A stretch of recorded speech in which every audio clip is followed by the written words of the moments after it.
There's a moment I return to sometimes when I'm trying to understand the kind of man I used to be. I'm standing in my office, morning light slanting through the blinds, and across from me is a woman holding a cardboard box. Her name is Grace, though I didn't know then how fitting that name would turn out to be. Her eyes are red but dry, her chin lifted with a dignity I didn't deserve to witness. I had just fired her for being late, and in 3 days I would be standing in the rain outside her apartment, asking her to forgive me for something I was only beginning to understand. This is a story about rules and the people they fail to protect, about the assumptions we make when we think we know enough, and about the grace, there's that word again, that sometimes finds us even when we've done nothing to earn it. Come sit with me. I need to tell you what happened. My name is Robert Chen, and for 15 years I was the kind of manager people feared, not respected, feared. There's a difference, though. It took me too long to learn it. Respect is earned through fairness, through competence, through the daily demonstration that you see your people as human beings worthy of dignity. Fear is simpler. Fear just requires power and the willingness to use it. I ran the accounting department at Mercer & Associates with what I called efficiency and what others, I learned later, called something else. Cold, unforgiving. A man who saw the world in spreadsheets and metrics, who believed that fairness meant treating everyone exactly the same, regardless of circumstance. I had rules, you see, rules that I applied without exception, because exceptions, I believed, were the beginning of chaos. If you bent a rule for one person, you'd have to bend it for everyone. And then what was the point of having rules at all? Tardiness was my particular crusade. I had a 3-strike policy, documented in the employee handbook, posted in the break room, referenced in every quarterly review. Strike 1, verbal warning. Strike 2, written warning. Strike 3, termination. No exceptions, no excuses. The policy was clear, and if people couldn't follow it, they didn't belong on my team. I thought I was being fair. I thought I was teaching discipline, building character, maintaining standards. I thought the rules were there to protect everyone, to create a level playing field where hard work was rewarded and slacking off had consequences. What I didn't understand, what I couldn't see, from inside my fortress of policies and procedures, was that a level playing field only works when everyone starts from the same place. And nobody does. Nobody ever does. Grace Okonkwo joined our department in March. She was quiet, competent, the kind of employee who did her work without fanfare and never asked for recognition. Her desk was always neat, everything in its place, pens lined up parallel to the edge, papers stacked in precise piles. Her reports were always thorough, submitted ahead of deadline, formatted exactly according to specifications. She had a way of finding errors that others missed, a patience for the tedious work of reconciliation that bordered on the miraculous. I noticed her during her first week, not because she stood out, quite the opposite. She had a way of blending in, of becoming part of the furniture, of doing excellent work so quietly that you almost forgot to notice it was being done. But I noticed everything. That was part of my job, or so I told myself. Within 2 months, she had become indispensable. Not that I would have admitted it then. I didn't believe in indispensable employees. Everyone was replaceable. That was another one of my rules, one I repeated like a mantra whenever someone threatened to become too important. But the truth was, Grace had a gift. Numbers spoke to her in a language the rest of us could barely hear. She could look at a balance sheet and see the story it was trying to tell, could trace a discrepancy back through months of transactions to find its source. The partners began requesting her specifically for their accounts. The error rate in our department dropped by half. I noticed all of this, of course. I documented it in her file, noted her performance metrics, gave her the standard annual raise, but I never told her, never acknowledged it directly. Praise, I believed, made people soft. Expectation of excellence was its own reward. God, I was a fool. The first time Grace was late, it was a Tuesday in September. She arrived at 8:47, 17 minutes past her scheduled start time. Her face was drawn, her movements hurried. She went straight to her desk without stopping to make coffee, without greeting anyone, and began working with a focus that seemed almost desperate. I called her into my office at 9. "You're aware of the tardiness policy," I said. It wasn't a question. "Yes, sir. I apologize. It won't happen again. See that it doesn't. This is your verbal warning. It's been documented." She nodded, her expression unreadable, and returned to her desk. I felt satisfied. The system was working. Consequences had been delivered. Order was maintained. I didn't ask why she was late. It didn't occur to me that there might be a reason worth hearing. The second time was 3 weeks later. October now. the leaves turning gold and red outside my office window. She was 22 minutes late, and this time, she looked worse. Dark circles under her eyes, a tremor in her hands that she tried to hide by clasping them together. "Strike two," I said, sliding the written warning across my desk. "Sign at the bottom." She looked at the paper for a long moment. Then she looked at me. "Mr. Chen," she said, and her voice was steady even though something in her eyes was breaking. "I need to explain. The policy is clear, Grace. Explanations don't change the facts. Please, if you would just let me sign the warning, get back to work, that's all." She signed. Her hand was shaking. I pretended not to notice. Later, I would learn what she was trying to tell me. Later, I would understand the words she swallowed, the story she tried to share, the plea I refused to hear. But in that moment, I saw only the policy, only the rules, only the clean, uncomplicated world I had built to protect myself from the messiness of other people's lives. The third time was on a Friday. I remember the date exactly, October 27th. The morning was cold, the first real cold of autumn, and I had arrived early to prepare for the quarterly budget review. The office was quiet, the hum of computers and the distant sounds of the city, the only noise. Grace's shift started at 8. At 8:15, her desk was empty. At 8:30, I checked my watch and began preparing the paperwork. At 8:47, she walked through the door. She was wearing the same clothes she'd worn the day before. Her hair was pulled back in a hasty ponytail. There were marks on her face, not bruises exactly, but the traces of tears, of sleepless nights, of something I didn't want to look at too closely. "My office," I said. "Now." She followed me in silence. I closed the door. I picked up the termination form I had already filled out, lacking only her signature and mine. "Strike three," I said. "I'm sorry, Grace. The policy is clear." She stood very still. For a long moment, she said nothing. Then, "My mother has Alzheimer's." I paused, the pen in my hand frozen over the paper. The word hung in the air between us, heavy with implications I wasn't prepared to consider. "She lives with me. There's no one else. My father died years ago. My brother is overseas. He can't get back easily. His visa situation is complicated. It's just me." Grace's voice was quiet, but there was no pleading in it. She was simply stating facts, the way she might read numbers from a spreadsheet. Calm, precise, heartbreaking in its matter-of-factness. Last night, she wandered out of the apartment at 3 a.m. I woke up because I heard the door close. By the time I got dressed and got downstairs, she was gone. She paused and I saw her hands tighten slightly, the only sign of the emotion beneath her composure.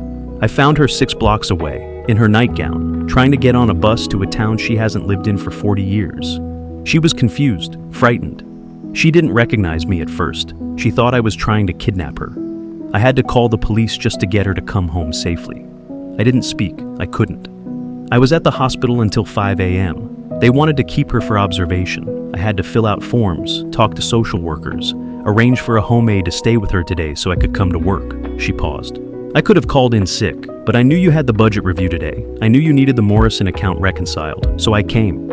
She looked at me then, really looked, and I saw in her eyes a weariness that went deeper than sleeplessness. The weariness of someone who had been carrying a weight too heavy for one person, for too long, with no one to help. "I'm sorry I was late," she said. "I did my best." I should have stopped, should have torn up the form, apologized, offered her support and time and whatever else she needed. That's what a good manager would have done. That's what a good person would have done. But I wasn't a good person. I was a man with rules. "I'm sorry about your situation," I heard myself say. "But the policy applies to everyone equally. That's what makes it fair." I signed the form. I pushed it across the desk for her signature. She stared at it for a long moment. Then she picked up the pen. "Fair," she said softly, and something in the way she said it made me flinch. She signed her name, her handwriting as neat and precise as ever, and stood up. "I'll clear out my desk." The next 3 days were a slow-motion catastrophe. It started small. The Morrison account, the one Grace had been working on, turned out to have problems no one else could untangle. Discrepancies that didn't make sense, numbers that refused to balance, transactions that seemed to lead nowhere, or everywhere, or in circles that made your head spin. I assigned it to Thompson, our most senior accountant, and he spent 2 days staring at spreadsheets before admitting he was lost. "I don't know how she did it," he told me, frustration evident in every word. "I've been doing this for 20 years, and I can't follow her logic. It's like she was seeing something the rest of us can't see." Then the quarterly review happened. Without Grace's meticulous preparation, we were missing data. Key figures that should have been at our fingertips were buried in files no one else could navigate. The partners asked questions I couldn't answer, and with each pause, each admission of ignorance, I felt my carefully constructed reputation crumbling. Mr. Mercer himself pulled me aside afterward. His face was tight with the kind of displeasure that ended careers. "What happened to the Okonkwo woman?" he asked. "She was the only one in your department who seemed to know what she was doing. She was terminated, attendance issues." He looked at me for a long moment, a long, uncomfortable moment in which I felt truly seen for perhaps the first time in years. "Fix it," he said, and walked away. But it wasn't just the work. Something else was happening, something I couldn't quite name, something in the atmosphere of the office itself. The office felt different, quieter, but not in a peaceful way. People avoided my eyes. Conversations stopped when I approached. I overheard whispers in the break room, saw the looks exchanged behind my back. I had thought my rules made me respected. I was learning that they had only made me feared, and fear, it turns out, is a lonely currency. On the third day, I found out the truth about Grace. It happened by accident. Linda from HR stopped by my office to drop off some paperwork, and we got to talking. I asked casually if she knew anything about Grace's situation, her mother, the Alzheimer's, the circumstances I had so efficiently dismissed. Linda's face changed. She set down the papers and looked at me with something I hadn't seen before. Pity, maybe, or disappointment. "You don't know," she said. "Know what?" "Grace's mother is all she has, Robert. Her father died when she was 16. Car accident, very sudden. Her brother moved to Germany for work and couldn't come back. Grace has been the sole caregiver for 3 years, ever since the diagnosis." Linda paused. "She took this job because it was close to her apartment. Close enough that she could check on her mother during lunch breaks. Close enough that she could get there quickly if something went wrong." I felt something cold spreading through my chest. "She never asked for accommodations," Linda continued. "Never complained. She just managed, quietly, the way she does everything." She picked up her papers. "I tried to tell you, you know. When you submitted the termination paperwork, I left you a voicemail." I thought of the voicemail I had deleted without listening, assuming it was routine. "I was going to suggest FMLA leave," Linda said, "or a flexible schedule. There were options, Robert. You just didn't want to hear them." She left. I sat in my office, staring at the wall, feeling the shape of what I had done slowly coming into focus. I found Grace's address in her personnel file. I shouldn't have used it. Privacy policies, data protection, all the rules I had built my career on. But rules didn't seem very important anymore. It was raining when I arrived at her apartment building. A gray November rain, cold and relentless, the kind that soaks through your coat and settles into your bones. I stood outside for a long time, trying to find the courage to press the buzzer. What would I say? "I'm sorry?" That seemed laughably inadequate. I made a mistake? That implied it was just an error in judgment, when really it was a failure of something much more fundamental. Finally, I pressed the button for her unit. The speaker crackled. "Yes? Grace, it's Robert Chen." A long pause. "Please, I need to talk to you." Silence. I thought she was going to refuse. She had every right to. But then the door buzzed open. Her apartment was small and neat, filled with the evidence of a life organized around caregiving. Medical equipment in one corner, a whiteboard calendar with medication schedules. Photos on every surface. A younger Grace with her parents, with her brother, with a woman I recognized as her mother before the disease had stolen her away. Grace stood in the middle of the room, arms crossed, waiting. "I came to apologize," I said. "Okay. I was wrong. Not just about the termination, about everything. The rules, the policies, the way I ran the department." I struggled to find the right words. I thought being fair meant treating everyone the same. But that's not fairness, that's blindness. She didn't respond. Her expression didn't change. "I didn't want to see your circumstances because circumstances were messy, complicated. They didn't fit into my spreadsheets." I took a breath. "But you're not a spreadsheet, Grace. You're a person. A person who was doing something extraordinary. Caring for your mother, excelling at your job, holding everything together with nothing but your own strength. And I punished you for the one time you couldn't quite manage it." Grace was quiet for a long moment. Then she said, "Why are you really here, Mr. Chen?" It was a fair question, and I owed her an honest answer. "Partly because the company needs you. Your work is irreplaceable, no matter what I used to tell myself about everyone being replaceable." I paused. "But mostly because I need you to know that I see it now. What I did, what I failed to see. I can't undo it, but I can do better. I can be better. And you want me to come back. I want to offer you your job back, with a flexible schedule, with whatever accommodations you need, with full back pay for the time you've been gone." I took another breath. "But if you say no, I'll understand. You don't owe me anything. I'm the one who owes you." Grace looked at me for a long time. I couldn't read her expression. Couldn't tell if she was angry or tired or something else entirely. Finally, she spoke. "My mother doesn't remember my name anymore," she said quietly. "Most days she doesn't know who I am. She thinks I'm a nurse, or sometimes her own mother, or a stranger who wandered into her home." She paused. "But every night, I sit with her and hold her hand. And sometimes, just for a moment, I see recognition in her eyes. She looks at me and she knows me. And in that moment, everything else falls away." She turned to look out the window at the rain still falling. "That's why I do it. Not because it's easy, not because anyone sees. Because she's my mother, and she deserves to be cared for with dignity, even when she can't recognize the person caring for her." She turned back to me.